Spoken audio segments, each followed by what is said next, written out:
कब्जाधारियों के खिलाफ छत्तीसगढ़ वक्फ बोर्ड का एक्शन शुरू हो चुका है। दरअसल वक्फ बोर्ड की 400 संपत्तियों पर कब्जे का खुलासा हुआ है। आपको बता दें कि रायपुर में 78 जमीन के किराएदारों ने ही फर्जी रजिस्ट्री तक इस जमीन की करा ली है। रजिस्ट्री शून्य करने के लिए अब कलेक्टर्स को एक पत्र भेजा गया है। वक्फ की संपत्तियों को फर्जी रजिस्ट्री कर बेचने का आरोप लग रहा है। मस्जिदों के पूर्व मुतवल्लियों पर कार्रवाई की मांग की जा रही है। वहीं वक्फ बोर्ड ने कब्जाधारियों को नोटिस अब जारी कर दिया। आपको ये भी बता दें कि किन क्षेत्रों में अवैध संपत्ति जो है वो यहाँ पर बताई जा रही है। मालवीय रोड, हलवाई लाइन, यहाँ पर कब्जाधारियों को नोटिस दिया गया। इसी तरह से बिलासपुर में कुल 123, रायपुर में 78 प्रॉपर्टीज सामने आई हैं। दुर्ग में सबसे कम संपत्तियों पर कब्जे की जानकारी टीम को मिली।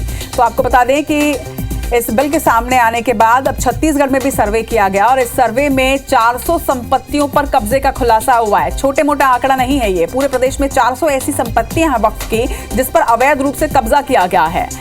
रायपुर में 78 जमीन के किराएदारों ने ही फर्जी रजिस्ट्री करा ली। रजिस्ट्री शून्य करने के लिए फिलहाल कलेक्टर्स को अब पत्र भेज दिया गया है और अब आगे की कार्रवाई की जाएगी। आपको बता दें कि मस्जिदों के पूर्व मुतवल्लियों पर कार्रवाई की मांग की जा रही है। वक्फ बोर्ड ने कब्जाधारियों को नोटिस इस मामले में जारी कर दिया है। छत्तीसगढ़ में कुल 400, राजधानी रायपुर में 78 संपत्तियों पर अवैध कब्जा पाया गया है। मालवीय रोड, हलवाई लाइन, ऐसे वो क्षेत्र हैं जहां पर कब्जाधारियों को नोटिस भी जारी किया गया है। बिलासपुर में 123 तो रायपुर में 78 प्रॉपर्टीज इस पर सामने आई हैं। तो अब देखिए बिल का असर भी नजर आने लगा है। छत्तीसगढ़ वक्फ बोर्ड एक्शन मोड पर है। तहसीन जैदी हमारे संवाददाता इस वक्त नजर आ रहे हैं, हमारे साथ जुड़ रहे हैं। तहसीन, छत्तीसगढ़ वक्फ बोर्ड अब एक्शन में नजर आ रहा है। सबसे बड़ी बात यह है कि देखिए पूरे प्रदेश में 400 ऐसी प्रॉपर्टीज सामने आई हैं। ऐसा खुलासा हुआ है कि 400 ऐसे केसेस हैं जहां पर अवैध रूप से प्रॉपर्टी पर अवैध कब्जा कर लिया गया था। आगे अभी तो फिलहाल नोटिस जारी किया गया है, आगे क्या एक्शन होगा ये भी पूरी डिटेल बताइएगा। राशद जी, देखिए जिस तरीके से जो कह सकते वक्फ बोर्ड संशोधन बिल 2025 पास हुआ, उसके बाद एक्शन मोड में वक्फ बोर्ड सामने आया है। और छत्तीसगढ़ वक्फ बोर्ड की अगर बात करें तो उसने जिस तरीके से एकदम दिल्ली से टीम आई थी, उसने सर्वे किया, कई प्रॉपर्टीज को उसने देखा, चिन्हांकित किया।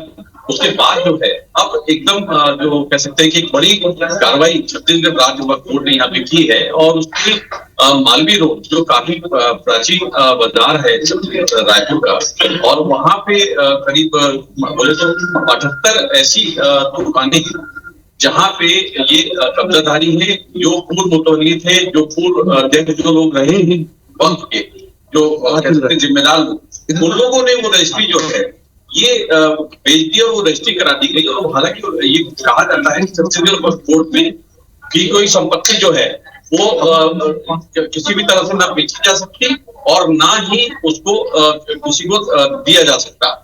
उसके बावजूद भी रजिस्ट्री कर दी गई। और तो यहाँ पे कह सकते हैं कि ये जो एक एक्शन लिया है छत्तीसगढ़ वक्फ बोर्ड ने, ये कह सकते हैं बड़ा एक्शन है, क्योंकि उसमें मालवीय रोड समेत जो हलवाई लाइन है उसकी जो दुकानें हैं, वहां पे जो दुकानें हैं उसको पूरा किया गया है और जो नोटिस दिया गया है। अभी आगे की अगर बात करें तो उसमें ये बात सामने आई है कि तकरीबन जो अभी ये जो मामले हैं पहले से कोर्ट में चल रहे हैं, उसके बाद अब जो है छत्तीसगढ़ राज्य वक्फ ट्रिब्यूनल में भी ये मामले जा सकते हैं। तो अभी एक बड़ा कार्रवाई यहाँ पे की गई है छत्तीसगढ़ राज्य वक्फ बोर्ड के द्वारा कि उसमें राजधानी के करीब 78 ऐसे ठिकाने हैं जो कब्जे हैं, उनको नोटिस जारी किया है। इसके अलावा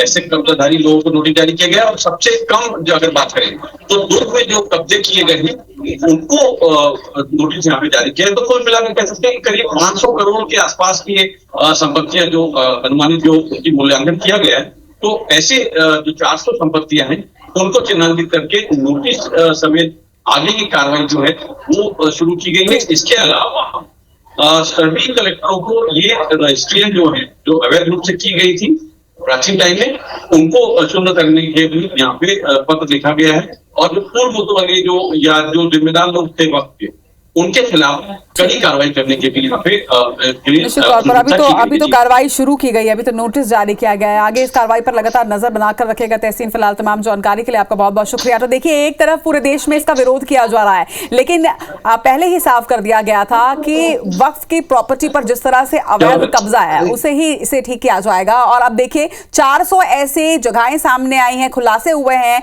कि 400 प्रॉपर्टीज पर अवैध रूप से कब्जा किया गया है और ना सिर्फ कब्जा बल्कि उसकी रजिस्ट्री करके उसे बेचा भी गया है। तो कब्जादारों के खिलाफ अब छत्तीसगढ़ वक्फ बोर्ड पूरे एक्शन में नजर आ रहा है।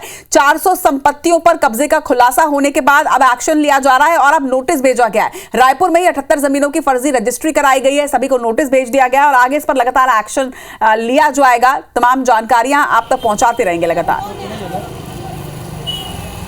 सुप्रीम कोर्ट आज वक्फ कानून के खिलाफ दायर याचिकाओं पर सुनवाई करने जा रही है। आपको बता दें कि सीजेआई संजीव खन्ना और जस्टिस पीवी संजय कुमार की बेंच दोपहर 2 बजे से वक्फ बोर्ड के खिलाफ और समर्थन में दायर याचिकाओं पर दलीलें सुनेंगी। भले ही सीजेआई के अध्यक्षता वाली बेंच में 10 याचिकाएं लिस्ट की गई हैं, लेकिन धार्मिक संस्थानों, सांसदों, राजनीतिक दलों, राज्यों को मिलाकर वक्फ कानून के खिलाफ 70 से ज्यादा याचिकाएं अब तक दाखिल की जा चुकी हैं।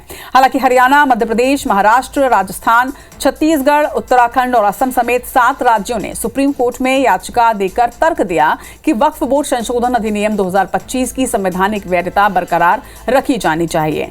दरअसल संसद से 3 अप्रैल को पारित हुए वक्फ बोर्ड संशोधन बिल को 5 अप्रैल को राष्ट्रपति की मंजूरी मिली। सरकार ने 8 अप्रैल से अधिनियम को लागू करने की अधिसूचना जारी की और तब से इसका लगातार देश भर में अलग अलग क्षेत्रों में विरोध किया जा रहा है।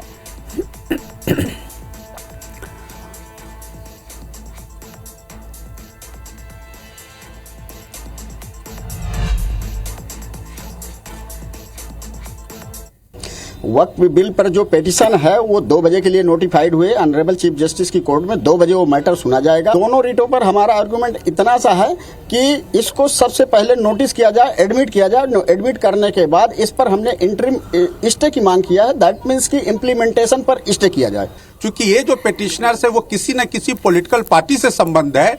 इसमें कुछ पेटिशनर तो राज्य जो पार्लियामेंट के सदस्य हैं, जिन्होंने पार्लियामेंट के सदन पे अपनी बातें कही हैं। जब वहां बहुमत से जब पारित हो जाता है संशोधन का कानून, अब वो सुप्रीम कोर्ट का रुख करते हैं, 32 में पिटीशन फाइल करते हैं। इसीलिए हम लोग उनके लोकस स्टैंडाई को भी चैलेंज करेंगे।